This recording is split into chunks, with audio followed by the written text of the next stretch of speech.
직전에 대우 아카디아를 다루면서 이 차에 대한 궁금증이 더욱 커졌습니다. 추억이 된 고급차 대우 아카디아는 다들 기억하시죠? 90년대 중반 국산차와는 격이 다른 품질과 성능으로 대한민국 고급차 시장을 뒤흔들었던 차. 비록 쓸쓸히 퇴장했지만 강렬한 인상 하나만큼은 한국 소비자들의 뇌리에 깊이 박혀 있었죠.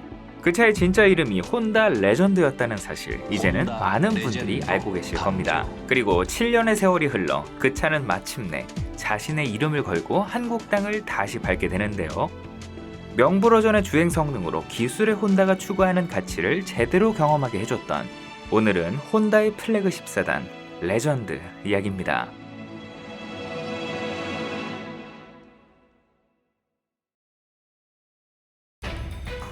2000년대 초반 대한민국 수입차 시장은 그야말로 폭발적인 성장기를 맞이하고 있었습니다. IMF의 상처가 서서히 아물고 소비 심리가 회복되면서 자동차 시장이 활기를 띠고 있었고, 자연스럽게 보다 나은 품질의 자동차를 원하면서 수입차에 눈을 돌리는 소비자들이 많아졌어요.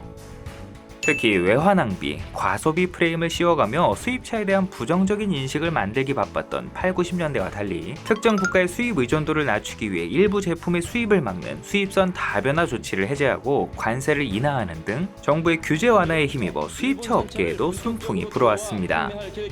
벤츠와 BMW로 대표되는 독일 프리미엄 브랜드는 물론 미국 브랜드들도 덩달아 인기를 끌었는데, 이 황금 같은 시장을 일본차 업체들이 놓칠 리 없었죠. 토요타는 2001년 프리미엄 브랜드 렉서스를 앞세워 전륜구동 준대형 세단 ES와 플래그십 LS로 차원이 다른 정숙성과 품질이라는 새로운 기준을 제시하며 돌풍을 일으켰고, 닛산 역시 2005년 인피니티로 도전장을 내밀었습니다. 아시아 변방의 작은 나라에서 전 세계 럭셔리카들의 자존심 대결이 펼쳐지고 있었어요. 이러한 분위기 속에 2004년 혼다 코리아가 대한민국 시장에 정식으로 출범했습니다. 다른 일본 브랜드들처럼 아큐라라는 프리미엄 브랜드를 내세울 수도 있었지만, 혼다는 기술력이라는 자신들의 본질로 정면 승부하기로 결정했어요. 이윽고 2006년 혼다 기술력의 결정체이자 한때 아카디아라는 이름으로 한국 소비자들과 안면을 텄던 이 모델을 투입했습니다.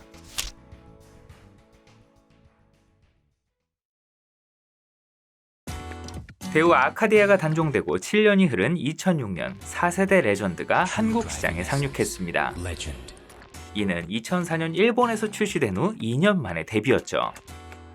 4세대 레전드의 첫인상은 수년 전 아카디아의 생김새가 전혀 떠오르지 않는 별개의 차처럼 느껴졌습니다.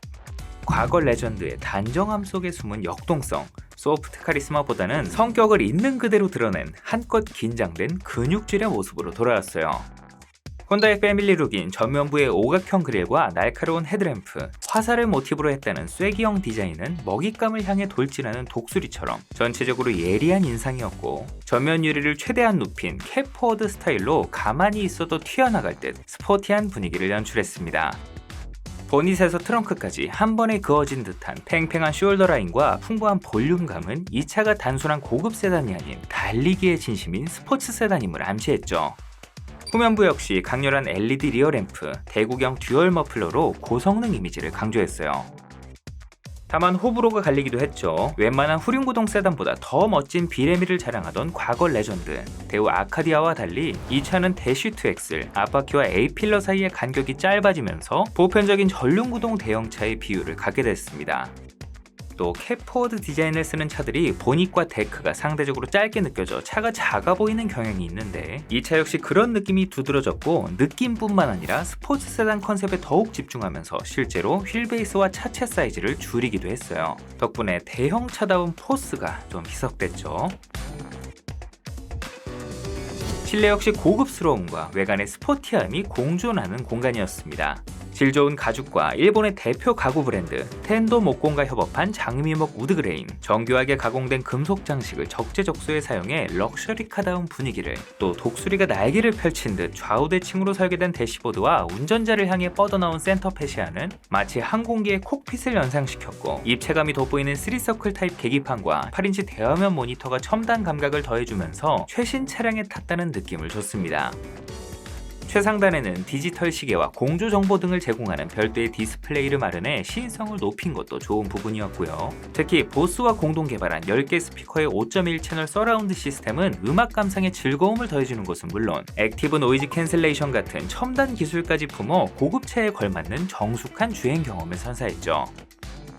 심지어 좌우 독립식 에어컨은 GPS 정보를 활용해 태양의 이동 경로에 따라 햇빛이 강한 쪽으로 좀 더 시원한 바람을 내보내는 기능까지 품었다고 하는데 이거 진짜인가요? 설명 보고도 안 믿겨서 혹시 레전드 오너분 계시면 댓글로 남겨주시면 감사하겠습니다.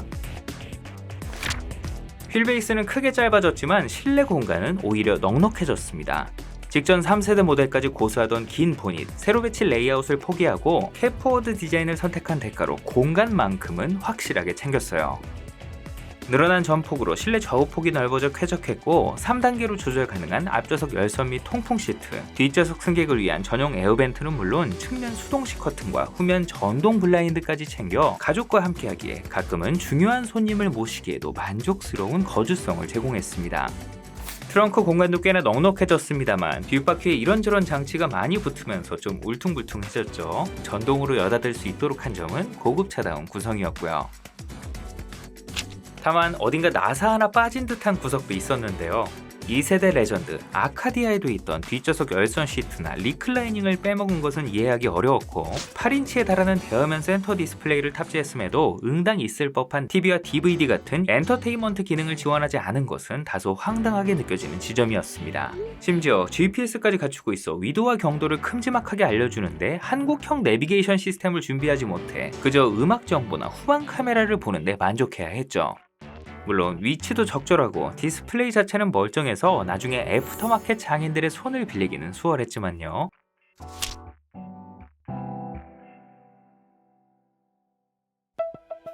(4세대) 레전드의 핵심은 단연 파워트레인이었습니다. 혼다의 자랑 V6 3.5L VTEC 엔진에 패들 시프트를 지원하는 5단 자동 변속기 단일 사양으로 제공, 295마력, 36kg 포스미터의 강력한 힘은 생김새에 걸맞는 호쾌한 가속감을 선사했습니다. 앞서 언급했듯 과거 아카디아를 통해 신선한 충격을 줬던 세로 배치 엔진은 보편적인 가로 배치 구성으로 변경됐지만 비장의 무기가 따로 있었는데요. 바로 SHAWD 시스템.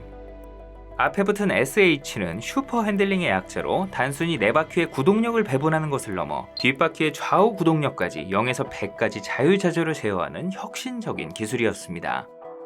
눈빗길에서의 주행 안정성은 물론 코너링 시 바깥쪽 뒷바퀴에 더 많은 힘을 보내 차체가 코너 안쪽을 파고들게 만드는 토크 벡터링 기술을 구현. 이 기술 덕분에 레전드는 대형 세단임에도 불구하고 덩치를 순간 잊게 만들 만큼 민첩하고 안정적인 코너링 성능을 자랑했습니다. 앞뒤 좌우 바퀴의 구동력을 실시간으로 확인할 수 있는 화면을 계기판에 추가해 소소한 재미를 더하기도 했어요. 이 차를 고향 일본에서 올해의 차로 만들어졌을 만큼 아우디 콰트로를 비롯한 당시 어떤 경쟁차에도 밀리지 않는 레전드의 독보적인 무기였습니다.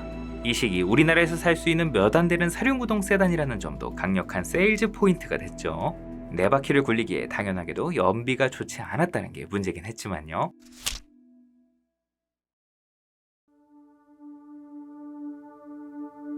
출시 2년 후인 2008년 6월, 레전드는 한 차례 페이스리프트를 거쳐 뉴 레전드로 거듭났습니다. 가장 큰 변화는 전면부 디자인이었죠. 기존의 오각형 그릴을 더욱 과감하고 입체적인 디자인으로 변경하고 헤드램프와 범퍼 디자인을 다듬어 한층 더 날카롭고 진지한 인상으로 바뀌었습니다. 페이스리프트 모델인 만큼 측면의 변화는 미미했지만 앞뒤 범퍼의 길이를 크게 늘려 전장을 5m에 가깝게 키우면서 듬직한 인상을 줬고 새로운 디자인의 18인치 멀티스포크 휠을 적용해 세련미를 더했습니다. 후면부 역시 그래픽을 수정한 클리어 타입의 리어램프와 크기를 키운 사각형 머플러 팁을 적용해 고성능 이미지를 부각했죠. 전체적으로 날렵하지만 곡선 위주의 유려함이 돋보였던 직전 모델과 달리 날카로운 각을 세워 한층 견고해진 인상, 대형차다운 카리스마를 장착한 것이 특징이었는데 전작이 살아있는 독수리였다면 이쪽은 기계로 재구성된 듯 이전에는 없던 기계미, 메카닉스러운 느낌이 두드러지면서 같은 해 출시된 신형 어코드처럼 은색 계열 색상이 정말 잘 어울렸던 기억이 나네요. 실내는 기존의 레이아웃을 그대로 유지하면서 편의성을 개선하는 데 그쳤습니다. USB와 아이팟 단자를 새로 적용해 음악 감상을 손쉽게 할 수 있도록 했고, 드디어 내비게이션을 탑재. 2열 시트에도 열선 기능을 적용해 탑승객의 만족도를 높였습니다. 가장 중요한 변화는 심장이었습니다. 기존 V6 3.5L 엔진의 배기량을 3.7L로 키워 최고 출력을 307마력으로 끌어올렸습니다. 이는 당시 국산 및 수입 동급 세단 중 가장 강력한 수준의 출력이었고, 여기에 SHAWD 시스템의 안정적인 코너링 실력이 맞물리면서 여전히 짜릿한 운전 경험을 선사했습니다. 단, 변속기는 기존의 5단을 고수, 경쟁적으로 단수를 늘렸던 당시 다단화 추세와는 맞지 않았다는 게 아쉬운 지점이었죠. 대신 내부 부품을 개량해 변속 감각과 내구성을 업그레이드했고, 기타 이런저런 사양들이 추가됐음에도 가격을 동결해 약간의 아쉬움을 달래줬어요. 이후 2010년 말 출시된 2011년식 연식 변경 모델부터는 소음 저감 기술을 적용해 주행시 타이어의 공명음을 억제한 알루미늄 휠, 새로운 색상의 우드 그레인으로 실내에서의 고급감을 높였고, 특히 혼다 최초로 6단 자동 변속기를 탑재해 연료 효율을 높이면서 주구장창 지적받아온 연비를 소폭 개선했습니다.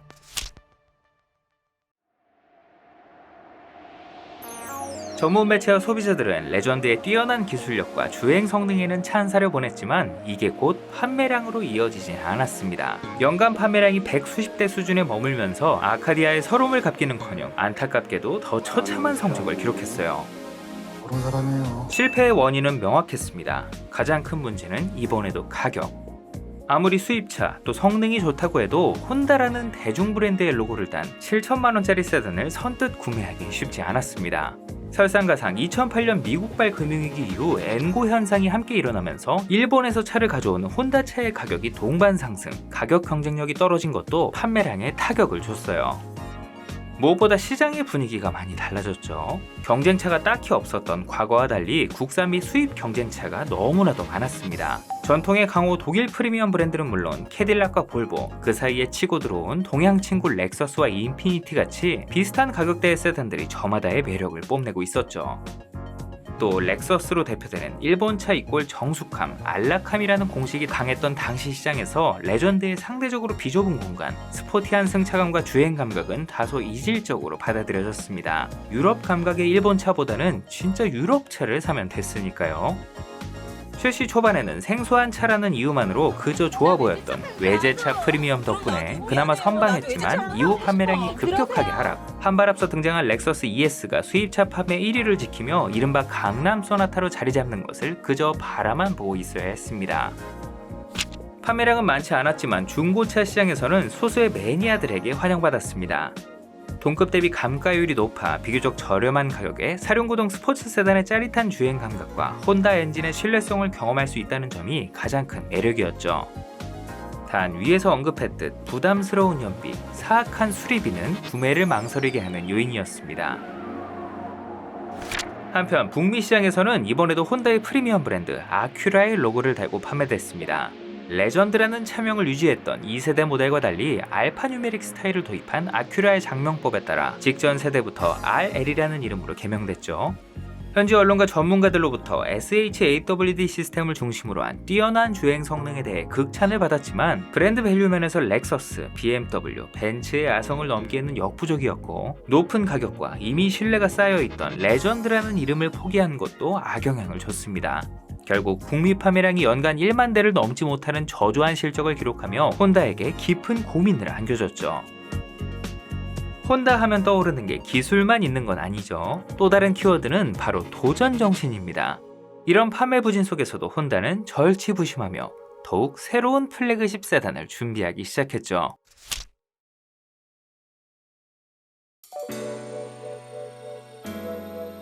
(2015년) 레전드는 3년이 넘는 공백을 깨고 다시금 한국 시장의 문을 두드렸습니다. 5세대로 거듭난 레전드는 스포츠 세단을 표방했던 전작의 날카롭고 미래적인 분위기를 계승하면서도 플래그십에 걸맞는 중후함을 강조한 모습으로 변모한 것이 특징이었는데요. 덕분에 전작보다 수치상 드라마틱하게 커진 것이 아님에도 불구하고 시각적으로는 훨씬 큰 차처럼 느껴졌어요. 먼저 4세대 렉서스 LS를 미래지향적으로 만들어 놓은 듯한 전면부, 가장 먼저 두툼한 크롬 라디에이터 그릴과 보석을 박아 넣은 듯한 듀얼아이 LED 헤드램프가 눈을 사로잡는데요. 야간에도 대낮처럼 밝은 시야를 제공하는 동시에 레전드만의 강렬한 인상을 만들어냈습니다. 다만 옆모습과 뒷모습은 개인적으로 좀 실망스러웠습니다. 군더더기 없지만 어느 땐 렉서스가, 어느 땐 닛산이 스쳐 지나가는 측면, 특히 후면부의 지나치게 큰 리어 램프는 딱 봐도 디자인이 조화롭지 않았고 쉐보레 말리부와 벤츠 E클래스의 것을 실수로 잘못 붙여놓은 듯 조악해 보이기까지 했어요. 고성능 세단이라는 느낌을 줬던 듀얼 머플러 팁이 사라진 것도 아쉬웠고요.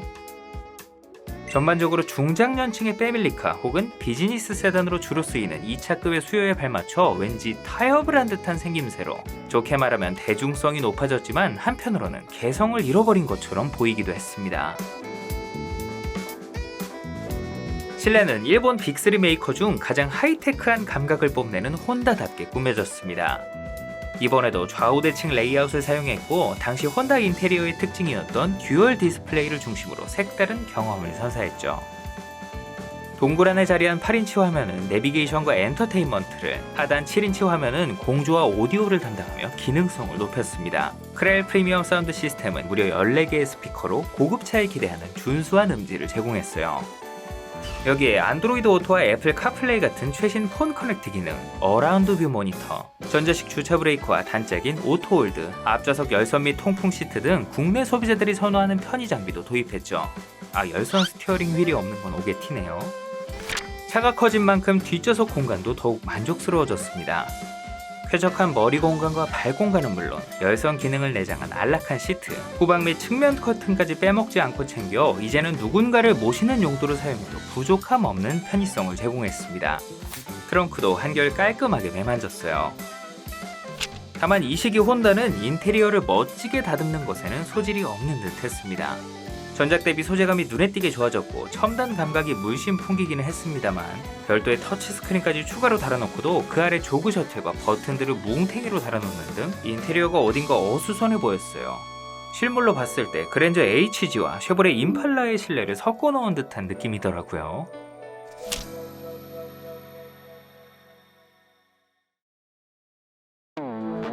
이 모델의 핵심은 기술의 혼다의 정수를 담은 하이브리드 시스템이었습니다.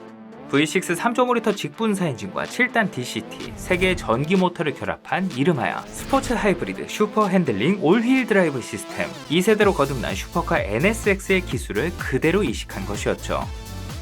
엔진과 변속기에 내장된 1개의 모터가 앞바퀴를, 2개의 모터가 좌우 뒷바퀴를 각각 구동하는 사륜구동 시스템으로 시스템 총 출력 382마력이라는 막강한 힘을 뿜어냈고 이를 통해 폭발적인 가속 성능과 리터당 12km가 넘는 준수한 연비를 동시에 구현했습니다. 동력 손실과 연비 하락 등 기존 프로펠러 샤프트를 활용한 SHAWD 시스템의 단점을 보완한 차세대 파워트레인이었죠. 문제는 이거, 방금 소개한 엄청난 사륜구동 하이브리드 시스템을 안 갖고 왔어요. 국내에는 그냥 직분사 시스템을 더한 V6 3.5L iVTEC 가솔린 엔진과 6단 자동 변속기가 맞물린 전륜구동 단일 사양으로만 판매됐습니다. 물론 차가 안 좋은 건 아니었습니다. 출력이 증대되면서 여전히 시원한 가속감을 제공했고 사륜 구동은 없지만 사륜 조향, 차선 변경이나 코너링 등 주행 상황에 따라 뒷바퀴를 살짝 꺾어 조종성 및 주행 안정성을 높여주는 PAWS 시스템을 탑재해 의외의 코너링 실력을 선사했습니다. 또 정속 주행 중에는 6기통 중 3개 내지 4개의 실린더만 사용해 불필요한 연료 소모를 막는 실린더 휴지 기능, 자동 긴급제동 후측방 경고, 정차 및 재출발을 지원하는 어댑티브 크루즈 컨트롤은 물론 차선 이탈 방지 보조까지 혼다 센싱으로 명명된 첨단 주행 보조 장치까지 만재해 나름 상품성은 충분했습니다. 심지어 차값을 전작보다 내리면서 가격 경쟁력도 갖췄어요. 다만 이런 장점들이 소비자들에게 별다른 감흥을 주지 못했으니 6단 6기통 전륜구동 대형 세단, 그냥 덩치 큰 어코드가 돼버렸어요. 이후 2018년 새로운 패밀리룩인 펜타곤 그릴을 적용하고 더 과격한 인상으로 거듭난 페이스리프트 모델을 선보였습니다만 아쉽게도 이 모델이 우리나라 도로 위를 달리는 일은 없었죠. 판매 부진에 시달리던 국내에서는 서둘러 단종을 결정, 이 모델이 나오기 무려 2년 전인 2016년부터 수입이 중단됐기 때문이었습니다.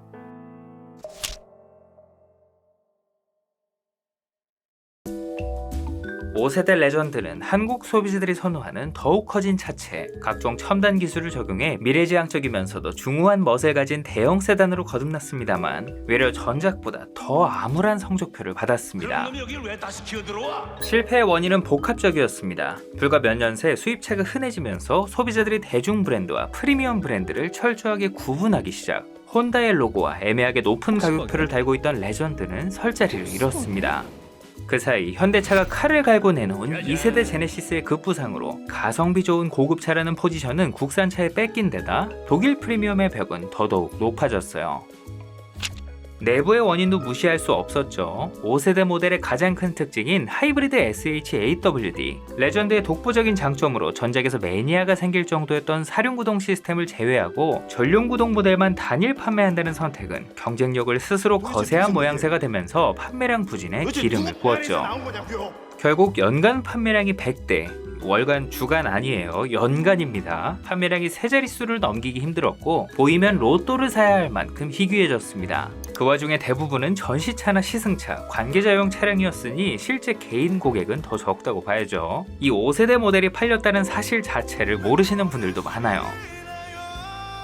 사람 보는 눈은 다 비슷한 걸까요? 이번에는 아큐라 RLX로 판매된 주력시장 북미에서의 상황도 별반 다르진 않았습니다. 독보적인 하이브리드 시스템으로 무장했지만 현지 전문 매체와 소비자들로부터 기술적으로는 경이롭지만 감성적으로는 매력적이지 않다는 평가를 받으며 고전을 면치 못했습니다. 결국 혼다는 세계적인 세단 시장의 축소와 판매 부진을 이기지 못하고 2021년을 끝으로 이 레전드의 생산을 중단하기로 결정합니다. 그 이름처럼 전설로 남은 차가 된 것이죠. 지금까지 혼다의 플래그십 세단 레전드에 대해 알아봤습니다.